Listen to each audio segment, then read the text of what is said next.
வணக்கம். இன்றைக்கி ஒரு டேஸ்ட்டான வெந்தய குழம்பு பண்ணலாம். அதுக்கு ஒரு கடாயில் ஒரு ஒரு அரை டீஸ்பூன் அளவு வெந்தயம் போட்டுக்கோங்க. அதுக்கப்புறம் ஒரு டீஸ்பூன் அளவு பச்சரிசி இல்லைன்னா வீட்டு சாப்பாட்டு அரிசி எது வேணாலும் போட்டுக்கோங்க. அப்புறம் ஒரு டீஸ்பூன் மிளகு, அதுக்கப்புறம் அரை டீஸ்பூன் கடலப்பருப்பு, அரை டீஸ்பூன் உளுத்தப்பருப்பு, அப்புறம் அரை டீஸ்பூன் சீரகம் போட்டு இது நல்லா வறுத்துக்கோங்க. அதுக்கப்புறம் அடுப்பை ஆஃப் பண்ணிவிட்டு நம்ம பெருங்காயத்தூள் ஒரு 1/4 டீஸ்பூன் போட்டு நல்லா வதக்கிட்டு எடுத்துகிட்டு ஆற வச்ச அப்புறம் நம்ம நைஸாக பவுட்ரு மாதிரி அரைச்சி எடுத்து வந்துக்கோங்க.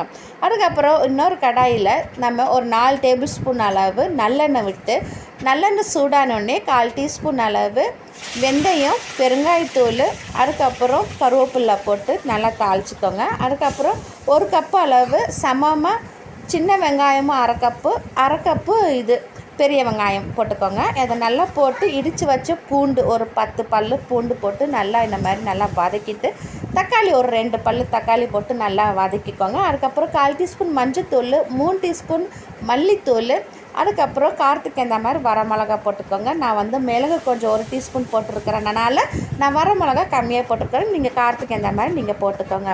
இது நல்லா பச்சாசனை போன அப்புறம் இந்த குழம்புக்கு எந்த மாதிரி தண்ணி ஊற்றிக்கோங்க. நான் 3 கிளாஸ் அளவு தண்ணி ஊற்றி இதை நல்லா கொதிஞ்சு வரட்டும். தேவையான அளவு உப்பு போட்டுக்கோங்க. உப்பு போட்டு நல்லா மிக்ஸ் பண்ணி அப்புறம் ஒரு பெரிய எலுமிச்சை சைஸு புளியை தண்ணியில் ஒரு அரை மணி நேரம் ஊற வச்சு எடுத்துருக்கு. அப்புறம் குழம்பு கொதிஞ்ச அப்புறம் நம்ம கரைச்சி வச்சுருந்த புளி தண்ணியை ஊற்றிக்கிட்டு இது நல்லா பச்சாசனை போகிற வரைக்கும் ஒரு 7 நிமிஷம் வரைக்கும் வெயிட் பண்ணுங்கள்.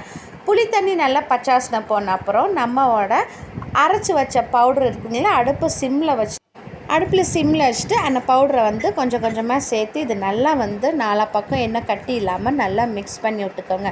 மிக்ஸ் பண்ணி விட்டுட்டு ஒரு 10 நிமிஷம் வச்சு மூடி போட்டு நீங்கள் திறந்து பார்த்து திரும்பி கிளறி விடுங்க. இல்லைன்னா நம்ம கடலப்பருப்பெல்லாம் போட்டுக்கலாம் கெட்டி சேரும்.